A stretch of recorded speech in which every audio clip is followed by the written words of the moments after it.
So let's move on to the synthesizers. Firstly, let's have a listen to them.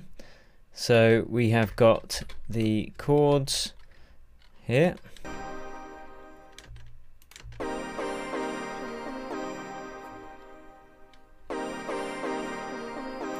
We've got the synth strings.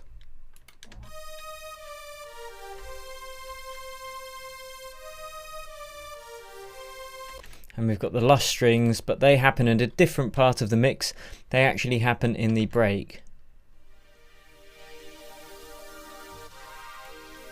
So we don't need to worry about those for the static mix at the moment.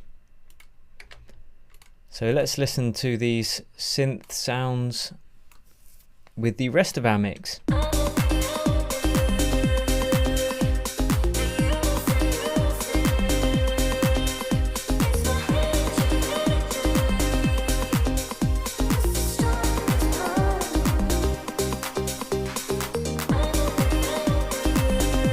In mono. Okay, well, instantly that is throwing up some problems with the chords and the vocals clashing because they hit many of the same frequencies. So firstly, we are going to get the chords how we like, and then we are going to sit them in with those vocals because the vocals take priority of importance. Okay, so we will solo the chords. First things first is some reductive EQ.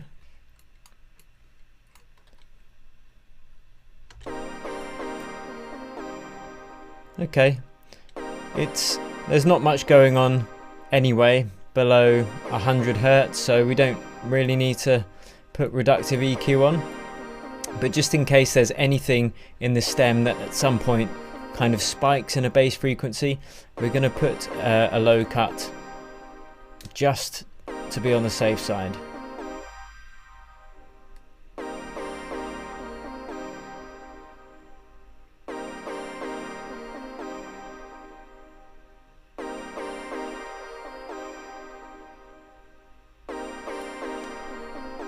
And that should stop. A roll off at about 227 Hz is going to stop that messing with the bass. We want to be careful that we don't take the body out of the sound though. So let's just have a little listen. That's in mono. So it sounds like the chords haven't lost their body, so that's good, and they're also out of the way of the bass, so that's great. I'm glad we've put that low cut on. So the next stage in the processing chain is to determine whether we want our chords to have any saturation or compression. So what I'm actually going to do, I'm actually going to do both things at the same time using the OTT, which is a very popular multi-band compressor for EDM production, and it's Steve Duda from Exfa Records that invented this, and there's actually one built in to the multi-band compressor on Ableton Live anyway, so you can just load the OTT preset, and let's have a listen to what that does to the sound.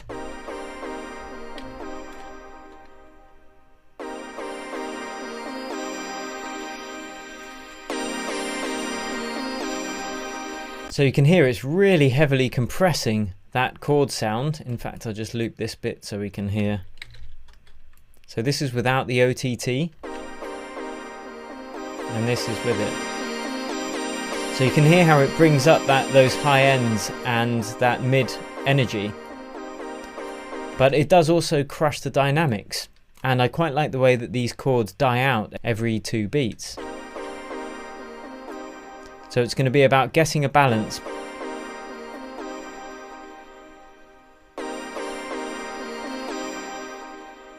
between high frequencies and mid-range energy and killing the dynamics. So let's hear how that sounds in our mix.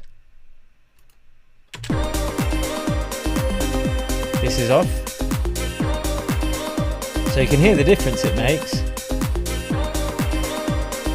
It really helps it pop through the mix. Okay, and next is to add some more reductive EQ and make sure that the multi-band compressor hasn't added too many unwanted frequencies. And that looks good to me.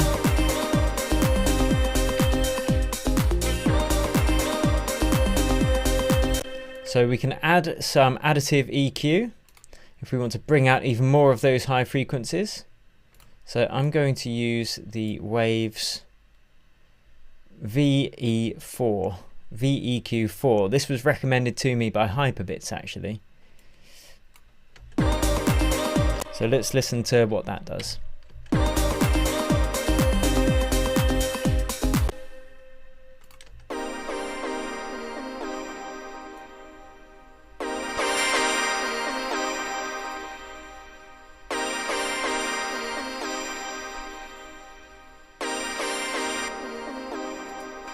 And it just brightens it up a bit. And we don't want to just end up with too much high end, so we're going to play it with everything else and just bring the level of that boost up until we get it to the point that we want.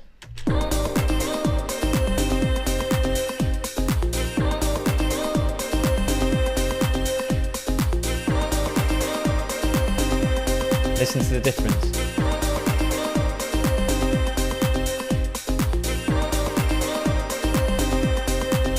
So it just gives it a bit of sheen, a bit of professional polish. And this is a great additive EQ because it's modelled on an analog equalizer. So it adds some nice harmonics to it. It kind of saturates the sound a little bit too. So it's better than just using the Pro Q2, for instance, which is a very clean EQ and perfect for reductive EQ, but doesn't give you that nice warmth that additive EQ can. And now we mix in the strings that go over the top of these chords. Very synthesized sounding. So we are going to put the reductive EQ on. Make sure nothing is happening in the low ends that we don't want. And sweep for any resonant frequencies if it sounds like there are any. Wow, that's a very clean signal there. But look, there is something going on in this low end which is completely useless, and this is a perfect example of where sub-audio information can just clutter up the headroom, and at the end of the day that's going to give you a it's going to give you a muddier mix and it's going to give you a quieter master. Just getting rid of that completely useless sub-energy. So it doesn't make any difference to the sound, but just cuts it out, gets rid of it. And I think that wants some brightening up as well, so we are going to add the OTT multiband to the synth strings as well, and just bring it in with everything else playing.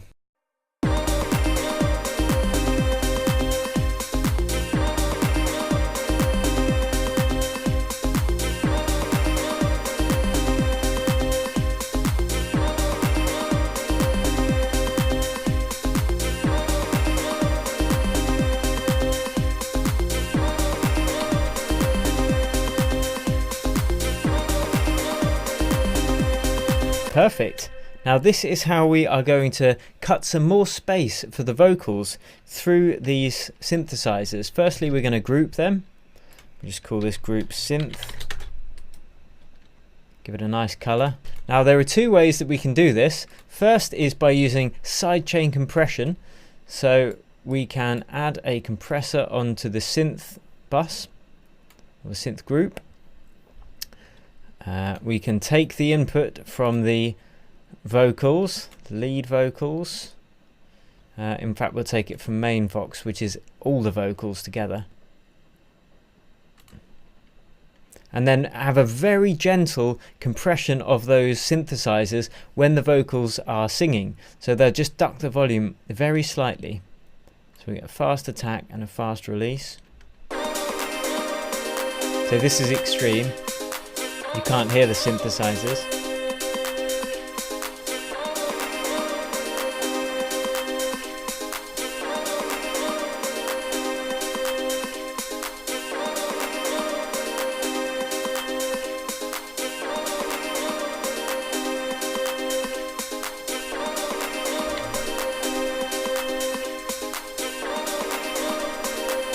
And another thing we can do is to put an equalizer on the main Vox bus and see where those main frequencies are. Well, actually, I'm going to turn off the backing vocals, or the low backing vocals, because it's the high voice that clashes, not the low voice.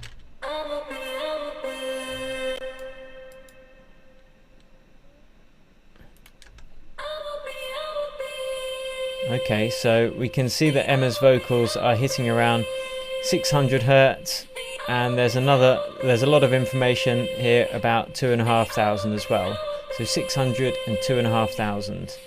So what we can then do is go into our synthesizers, put an EQ over them, and then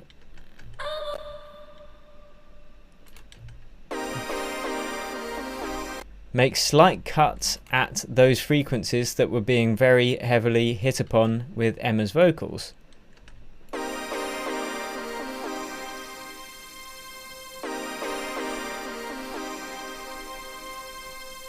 So we got 600, just a couple of dBs reduction there, and 2,500. Let's find that about there.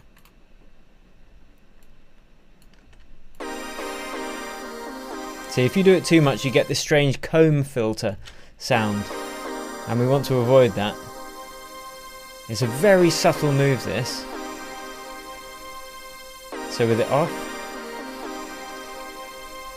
barely audible, and with the vocals,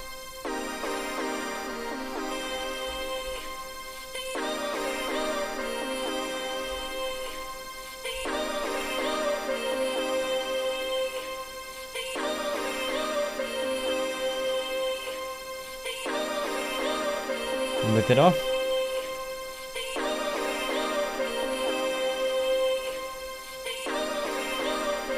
And we can actually then go back to the vocals and boost them slightly at those same frequencies. As long as they don't sound resonant.